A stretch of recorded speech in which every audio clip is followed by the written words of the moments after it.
भारत एक सेक्युलर देश है जहाँ हर धर्म और संप्रदाय के लोगों को धार्मिक स्वतंत्रता है। यहाँ किसी को कुछ भी बोलने का अधिकार है, इसलिए आप देश के प्रधानमंत्री को भी गाली दे देते हैं।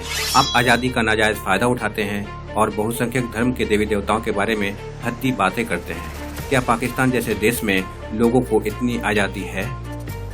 वहाँ 99% मुसलमान होने के बाद भी भारतीय परंपराओं और भारत के माहौल से दूर होकर क्या वो लोग आपसे ज्यादा खुश हैं? पाकिस्तान के पंजाब और सिंध प्रांतों में अहमदिया मुसलमानों पर ईद न मनाने का दबाव बनाया जा रहा है। मीडिया रिपोर्ट्स के मुताबिक पुलिस उन्हें धमकाकर जबरन हलफनामे भरवा रही है कि ईद मनाने पर 5 लाख रुपए जुर्माना लगेगा। हाल ही में पाकिस्तान के सक्कड़गढ़ में जब एक अहमदिया का जनाजा कब्रिस्तान की तरफ जा रहा था, तब उसे रास्ते में ही रोक दिया गया। फिर काफिर कहकर उसके ताबूत में आग लगा दी गई और ये सब वहाँ आम बात है। ये पाकिस्तान में शकरगढ़ में एक हमारी अहमदी को इस ताबूत में रखा गया था और इसको बीमार जहन वाले जो हमारे मुसलमान भाई हैं वो इसको जला रहे हैं और साथ साथ ताजदार खत्म नबूवत के नारे लगा रहे हैं। ये सब दिखाने का मतलब यही है कि हिंदू दुश्मनी में आप उनसे कहीं भी कम नहीं हैं। आज हिंदू आपके दुश्मन हैं, कल अलग अलग फिरके आपके दुश्मन होंगे और आपकी दुश्मनी का सिलसिला यूं ही चलता रहेगा।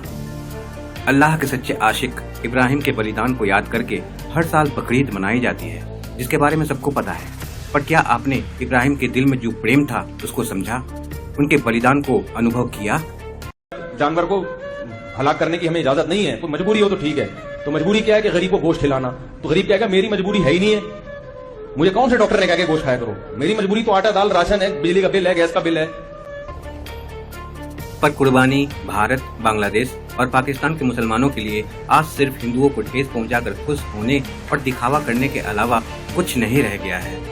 इसलिए आप कुर्बानी के बकरे पर हिंदू आस्था को ठेस पहुंचाने के लिए उस पर राम लिखते हैं। शरीयत में जहां तस्वीरें लेना भी गुनाह है, आप इब्राहिम की कुर्बानी का मजाक उड़ाते हुए हजारों वीडियो पोस्ट करते हैं। तुम्हें सुबह 6 बजे ज़िबा करेंगे और 8 बजे तुम्हारी छोटी छोटी बोटियां बना के खाएंगे। आए हाय बहुत मजे। क्या अगर इब्राहिम की तरह आपको भी अपने बच्चे की कुर्बानी देनी होती तो क्या उसे भी यही कह रहे होते? इनको भी तो अल्लाह ने ही बनाया है ना। फिर आप किसका मजाक बना रहे हैं, आपके अल्लाह, इब्राहिम या खुद का? तुम्हें पता है कयामत वाले दिन जब अल्लाह ताला मुझसे पूछेंगे ना कि तुमने अपनी सबसे पसंदीदा चीज कौन सी कुर्बान की मेरे लिए, कि तुमने अपनी सबसे पसंदीदा चीज कौन सी कुर्बान की मेरे लिए, तो मैं तुम्हारी तरफ इशारा कर दूंगा इंशाअल्लाह। क्या वाकई 4 दिन पहले लाया गया कुर्बानी का जानवर जिसे आप जबाह करने के बाद बड़े चाव से खाएंगे, ये आपके लिए सबसे अजीज है? अगर किसी खास की कुर्बानी को एक सुन्नत भी मान लें तो उसे खाने के बारे में कैसे सोचा जा सकता है? सबसे अहम बात तो यह है कि दुनिया को दिखाने और हिंदू धर्म के लोगों को दुखी करने के मनसा से कई लोग उधार करके, धोखा देकर, चीजें बेचकर भी जानवर लेकर आते हैं, जबकि जानवर की कुर्बानी के बदले आपको अंदर की बुराई की कुर्बानी करनी चाहिए, जिसे आप सब ने बड़े शान से वीडियो बना बना कर सबको दिखाया है। उस पर बेशर्मी यह है कि जिस जानवर को पता है कि कल उसके गले पर छुरा चलने वाला है, आप उसके आंसुओं और तकलीफ का भी मजाक बनाने से बाज नहीं आते और वीडियो पर लाइक्स बटोरने के लिए झूठ बोलते हैं। कुर्बानी की रात जानवर क्यों रोता है? नाजरीन, बाज उल्मा के मुताबिक कुर्बानी की रात जानवर को हजरत इस्माइल अलैहिस्सलाम की कुर्बानी याद आती है।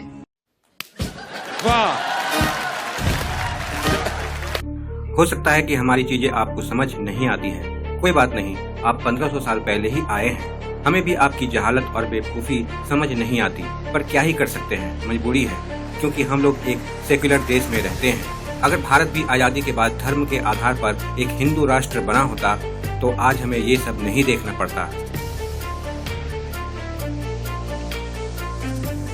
पर जैसी आप लोगों की हरकतें हैं, उससे लगता है कि ये भी जल्द हो ही जाएगा। मुझे समझ नहीं आता है कि ये सब करके आपका मकसद अल्लाह को खुश करना होता है या हिंदुओं को दुखी करना, क्योंकि कुर्बानी करना फर्ज है ही नहीं।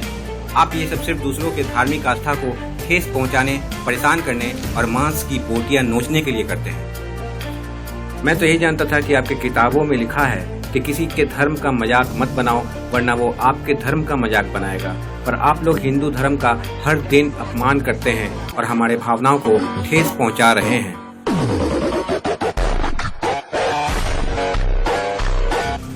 ऐसा भी नहीं है कि आपको सिर्फ हम हिंदुओं से ही दिक्कत है, बल्कि आप जहाँ भी रहते हैं वहाँ दूसरों को परेशान करते हैं। इसी कारण आज यूरोप से लेकर ब्रिटेन तक लोग आपके खिलाफ होते जा रहे हैं।